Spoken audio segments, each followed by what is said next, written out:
দেখছেন বার্তা এক নজর। জিরাটের বেশ কিছু পুজো মণ্ডপ ঘুরে দেখলেন প্রশাসনের আধিকারিকেরা। আর কয়েকদিন পর বাঙালির শ্রেষ্ঠ উৎসব দুর্গাপুজো। হুগলি জেলার শ্রীরামপুর চুঁচুড়ার পাশাপাশি জিরাটের বেশ কিছু বছর ধরে বিগ বাজেটের পুজো হয়। একাধিক জিরাটের পুজোর সুনাম ছড়িয়ে পড়েছে জেলা সহ জেলার বাইরেও। সেই সব পুজো মণ্ডপ ঘুরে দেখলেন প্রশাসনের আধিকারিকেরা। Jirat bus stand, station road, Jirat আদি বড়োয়ারি সহ বেশ কিছু পুজো মণ্ডপ ঘুরে দেখলেন প্রশাসনিক আধিকারিকেরা।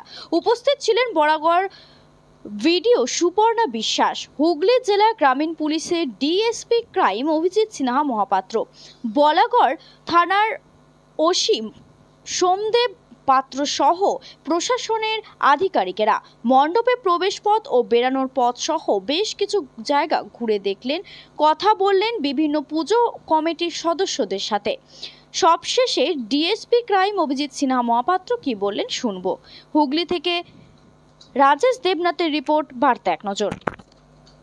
সেই জায়গাগুলো বলেছি।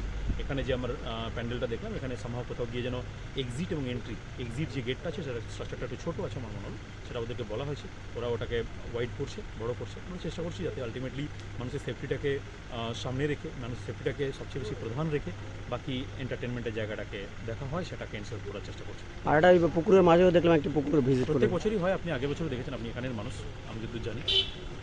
প্যান্ডেল যেটা আছে তার স্ট্রাকচার লোহা এবং সালগোল্লা দিয়ে যাতে করা হয় এবং প্রপারলি যাতে করা হয় সেটার জন্য অলরেডি বলা হয়েছে। আমরা চিঠি দিয়েছি সার্টিফিকেট নেওয়ার জন্য, পার্টিকুলার অথরিটির কাছ থেকে সার্টিফিকেট নেওয়ার জন্য, স্ট্রাকচারের স্ট্রেন্থ এন্ড আদার দেখার জন্য। কারণ পুলিশের পক্ষে এটা পসিবল নয় জানা কীভাবে কী আছে না আছে। সমস্ত অ্যাঙ্গেল, সমস্ত জায়গাতে আমরা লেটার যেগুলো করেছি পুলিশের অ্যাঙ্গেল থেকে যেটা করার জন্য ডেফিনেটলি সার্ভিস করবো। নিরাপত্তা জেলার অন্যান্য জায়গা থেকে এইখানে একই রকমভাবে দুর্গোৎসব বড় হয়, মানে সেক্ষেত্রে পুজোর আমি কম্পারিজনে যাচ্ছি না, বাট এখানে পুজো ভালো রকম বড় হয়। আমি আগের বছর দেখেছি। পুজোর কটা দিন কি ব্যবস্থা থাকে? দিনগুলোতে পুলিশ 100% যা প্রিকশন নেওয়ার, যা যেখানে অ্যারেঞ্জমেন্ট রাখার সেটা পুলিশ রাখবে। আগের বছর আপনারা দেখেছেন, আমরা রেখেছিলাম নো এন্ট্রি থাকবে প্রপারলি। অলমোস্ট 3টের পর থেকে আমরা বাইক এন্ড আদার্সের জন্য এই জিরাটের রোডটা টোটালি আমরা কিন্তু ব্লক করে দেবো, কারণ মানুষ চলাচলের জায়গা থাকে না। আমরা জিআরপির সাথে কথা বলবো পুরো ব্যাপারটা নিয়ে, এবং প্রত্যেক কমিটিকে ভলেন্টিয়ার রাখতে হবে সমস্ত জায়গাগুলোতে ব্লক করার জন্য, যাতে মানুষের পুজো দেখতে, আনন্দ করতে এবং এই সময়টা সুন্দরভাবে কাটাতে, সেফটি নিয়ে, মানে সেফ অ্যান্ড সিকিউরভাবে করতে, পুজো দেখতে পারে, এনজয় করতে পারে, সেটা ব্যবস্থা আমরা করবো। ধরা যাক 3টে থেকে 9টি শুরু হতে পারে, মোটামুটি করতে পারে।